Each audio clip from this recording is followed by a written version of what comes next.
Assalamualaikum warahmatullahi wabarakatuh. Yang mana di sini adik petani eh, tidak bisa berkata-kata lagi kepada netizen ya. Terlalu banyak kata-kata, terlalu banyak ya adik bicarakan, adik petani bicarakan. Katanya abang tuh nggak usah mempromosikan bibit abal-abal. Katanya soalnya nanti banyak kecewa orang yang menanam bibit abal yang nggak paham soal bibit abal-abal. Mungkin abang lebih paham masalah bibit abal, makanya abang bagus sawitnya. Itu masuk akal juga. Iya sih. Buat petani kelapa sawit yang tidak paham soal bibit abal-abal atau kentosan, nggak usah eh, menanam. Nggak usah dicoba-coba kalau nggak paham. Kalau memang paham dari segi itu, boleh ditanam, nggak masalah. Kalau adik petani ini, kalau masalah soal itu, ya udah lah, udah lihat kenyataannya, cara perawatan dan pemupukannya. Bibit abal-abal itu ada keuntungannya, ada pula kerugiannya, kata orang. Kalau adik petani tidak ada kerugiannya, malah keuntungan. Kita lihat buahnya yang di atas. Jadi untuk sahabat petani kelapa sawit, ini semalam ada yang komentar, dia baik komentarnya. Jadi Bapak nggak usah mempromosikan bibit abal-abal. Nanti takutnya para petani pemula itu kecewa. Iya betul juga. Tapi di sini adik petani jangan membuat tersinggung. Karena menanam bibit abal-abal selalu dijelek-jelekkan. Kalau tidak disinggung atau tidak dijelek-jelekkan masalah bibit abal, adik petani tidak akan menjelek-jelekkan bibit unggul. Makanya jangan dibanding-bandingkan bibit abal-abal dengan bibit unggul. Biar versinya bibit abal-abal silakan, versinya bibit unggul-unggul silakan. Terserah masing-masing jalurnya. Ya, untuk petani pemula mau ikut bibit abal-abal silakan, mau ikut bibit unggul silakan. Di sini tergantung masing-masing ya, keinginan masing-masing. Mari kita lihat berapa pokok sini, ada 3 pokok di depan saya, di belakang, di depan, di samping.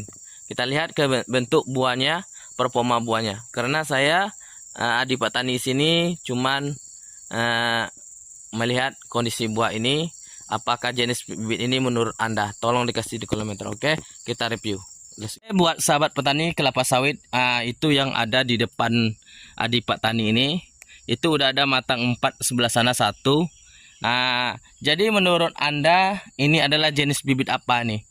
Kalau menurut Anda ini jenis bibit apa, tolong. Kalau masalah untuk cangkangnya itu tebal, kulitnya tipis. Ada juga sebagian kulitnya tebal, cangkangnya tipis. Ini contoh sawitnya. Kalau untuk bobot dan berat sawitnya, ini udah mencapai 25 kilo per janjang. Tuh lihat buahnya. Buahnya keliling. Jadi untuk sahabat-sahabat petani kelapa sawit, jadi adik petani di sini jujur ini memang betul bibit abal-abal, bukan bibit unggul yang Anda kira. Tapi kalau kelihatan buahnya persis kata orang itu bibit unggul. Kita coba yang itu ya, yang itu. Karena adik petani bilang tadi.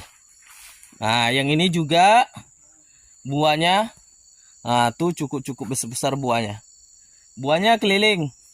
Tidak yang keliling buahnya. Oke, buat sahabat petani kelapa sawit. Oke, kita coba yang situ ya. Yang pokok rendah yang terjangkau aja. Ini tadi kita bersihan. Itu masih potong rumput sampai mereview buah ya. Ini. Serendah ini pokoknya. Setinggi ini udah buahnya udah cukup besar. Itulah. Ini masih rendah pokoknya. Kalau adik petani lihatkan ke seluruh buahnya, itu nanti tidak apa namanya tuh, tidak terlalu per. Jadi adik petani di sini untuk saran bagi para petani pemula, kita lihat di jauh aja. Itu soal buah. Kita lihat kan, buahnya cukup banyak, cukup bertingkat-tingkat besar. mencapai 25 kilo per janjang. Jadi di sini ada juga yang komentar bahwasanya itu adalah bibit unggul, tapi nyatanya tidak. Makanya dalam per 10 hari Adipetani manen, rotasi 10 hari itu mencapai 1 ton 500 per hektarnya. Bisa mencapai 1 ton lebih. Itu.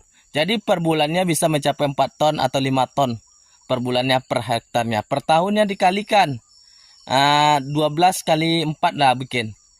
Itulah 48 per ton. Orang nggak percaya bibit abal-abal seperti ini. Ya udah datang ke sini. Itulah, oke. Ini tadi Adipetani perawatannya. Sejenis perawatannya ini kita motong hasil rumput sampai mendapat buah pada hari ini. Oke, sobat tani.